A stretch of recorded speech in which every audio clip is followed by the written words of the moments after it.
అసలు ఎక్కువగా పూజలు చేసేవారికి దౌర్భాగ్యం, దుఃఖం ఎందుకు మిగులుతుందో స్వయంగా శ్రీ మహావిష్ణువే నారదుడితో చెప్పిన సత్యాలు ఇవి.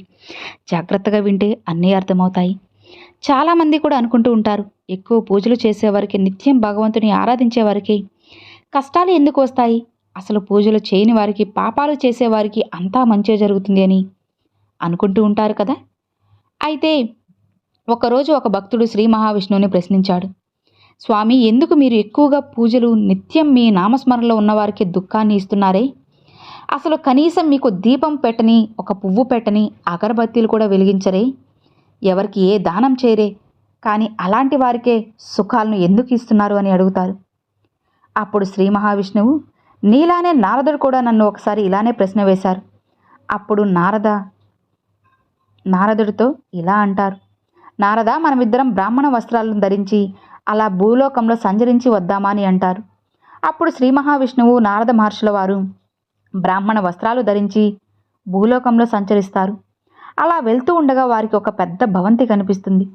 వారు అక్కడికి వెళ్ళి, ప్రభు, విష్ణువు వీళ్ళు ఇలా అంటారు, బాగా ఆకలిగా ఉంది, తినడానికి ఏమైనా ఇస్తారా అని అడగగా ఆ ఇంటి యజమాని అయిన సేటు బయటికి వచ్చి ఏంటి అని అడిగాడు. శ్రీ మహావిష్ణువు ఇలా అంటారు, మాకు బాగా ఆకలిగా ఉంది, తినడానికి ఏమైనా ఇవ్వగలరా అని అడగగా దానికి సేటు, మీ బాబు సొమ్మేమైనా ఇక్కడ దాచారా? ఇవ్వండి ఇవ్వండి అని అడుగుతున్నారు, వెళ్ళు వెళ్ళు అని అంటాడు. మేము యాచకులము, భిక్షం అడుగుతున్నాము, వెళ్ళు వెళ్ళు వెళ్ళండి అని బయటికి తోసేస్తాడు ఆ సేటు. ఇక నారదుడు శ్రీ మహావిష్ణువు చేతుల్ని పట్టుకొని బయటకు తీసుకొచ్చి, సేటు అంత అవమానం చేశాడు, అతన్ని మీరు ఏమీ అనలేదు, మీరు అతన్ని శపించండి అని కోరాడు. ఇక శ్రీ మహావిష్ణువు తన 2 చేతులను పైకి ఎత్తి, నీకు 4 వైపుల నుంచి ధనం రావాలి, నీ వ్యాపారం ఇంకా ఇంకా వృద్ధి చెందాలి, మీ ఇంట్లో సంపద పెరగాలి అని వరాన్ని ఇచ్చారు. అప్పుడు నారద మహర్షి శ్రీ మహావిష్ణువు చేతులను పట్టుకుని ఇలా అంటారు, ప్రభు, ఏంటి మిమ్మల్ని తిట్టి వెళ్ళిపోమ్మన్నారే అన్ని మాటలను అని అంతగా అవమానించి పంపితే మీరేమో లక్ష్మీ వృద్ధి చెందాలి అని అంటారేంటి స్వామి అని అనగా దానికి స్వామి, పదనారద వెళ్దామంటారు. అలా వాళ్ళు ముందుకు వెళ్తుండగా ఒక పూరె గుడిసె కనిపించింది. అక్కడ ఒక ముసలావిడ కూర్చుని ఉన్నారు. అక్కడికి వెళ్ళి మాతా భిక్షాం దేహి అని అడుగుతారు. ఇక తల్లి, మాకు ఆకలిగా ఉందమ్మా, తినడానికి ఏమైనా పెట్టమ్మా అని అడిగారు.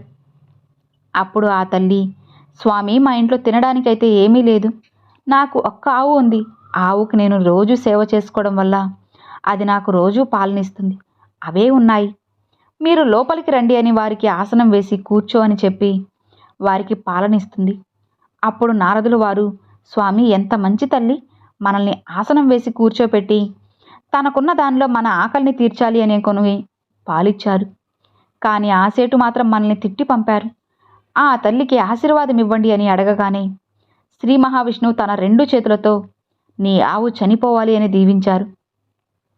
ఇక నారదుడు అంటున్నారు, ప్రభు, మీ స్వరూపం నాకు నచ్చడం లేదు, ఆ సేటు అంతగా అవమానిస్తే అతనికేమో ఇంకా ఇంకా ధనం వృద్ధి కావాలని దీవించారే, ఆ తల్లి దగ్గర ఉన్న ఒక్క ఆవును మీకు పాలు ఇచ్చి ఆకలి తీరిస్తే ఆవు చనిపోవాలని దీవిస్తారా అని అంటాడు. దానికి శ్రీ మహావిష్ణువు ఇలా అంటారు, నారదా, నువ్వు నా లీలను అర్థం చేసుకోలేవు అని అంటాడు. స్వామి, మీ లీల ఏంటో నాకైతే అర్థం కావట్లేదు, మీరే చెప్పండి అని అంటాడు. ఇక నారదుడు దానికి ఆ శ్రీ మహావిష్ణువు, ఆ ముసలావిడ రోజు నా నామస్మరణే చేస్తుంది, నిత్యం నన్ను తలుస్తుంది, తన ఇంట్లో ఉన్న ఆవు మీద ఆమె చాలా ప్రేమ పెంచుకుంది, తన మనసు దాని మీదే ఉంది, ఆవిడ సేవ చేసుకుంటుంది, చనిపోయే సమయంలో బాధపడుతుంది, నేను చనిపోయాక నా ఆవు ఏమైపోతుందో అని ఆవు గురించి ఆలోచిస్తూనే ఆవిడ చనిపోతే ఆవిడ భగవంతుని వద్దకు రాలేదు, విష్ణువు వద్దకు ఆమె చేరుకోలేదు, అందుకే నేను ఆవిడ చనిపోకముందే ఆవు చనిపోవాలని చెప్పాను అని అంటారు శ్రీ మహావిష్ణువు. దానికి నారదుడు, సరే స్వామి, ఇదైతే అర్థమైంది, మరి ఆ సేటుకి ఎందుకంత ధనం రావాలని వరమిచ్చారు అని అడగగా దానికి శ్రీ మహావిష్ణువు, అతనికి ధనం పైన చాలా వ్యామోహం ఉంది, అందుకే అతనికి లక్ష్మీ వృద్ధి చెందాలని ఆశీర్వాదం ఇచ్చాను, ఆ ధనాన్ని మూటల మూటలు కట్టి అతను మరణిస్తాడు, ఆ డబ్బు యొక్క ధ్యాసలోనే, ఆ డబ్బు మీద ప్రేమతోనే, ఆ డబ్బు మీద ప్రీతితోనే, డబ్బు యొక్క ఆలోచనలతోనే అతను మరణిస్తాడు. ఇక అతడు చనిపోయాక ఒక పాములాగా జన్మించి అతని సంపద దగ్గరే ఉంటాడు. అప్పుడు ఇక అతను ఎప్పటికీ భగవంతుని సుఖలోకానికి అతనికి ప్రాప్తించదు అని చెబుతారు శ్రీ మహావిష్ణువు. అందుకే ఏమి ఎవరికి ఎప్పుడు ఎలా ఇవ్వాలో తెలుసు. మనం ఇప్పుడు ఉన్న జీవితాన్ని గురించి ఆలోచిస్తాము, కానీ మన భవిష్యత్తు అనేది స్వయంగా ఆ భగవంతుడికే తెలుసు. అది భగవంతుని నిర్ణయం. కాబట్టి ఎన్ని కష్టాలు వచ్చినా భగవంతుని నిందించకుండా, భగవంతుడిని విడవకుండా సదా దైవ నామస్మరణతో మంచి పనులు చేస్తూ ముందుకు సాగడమే.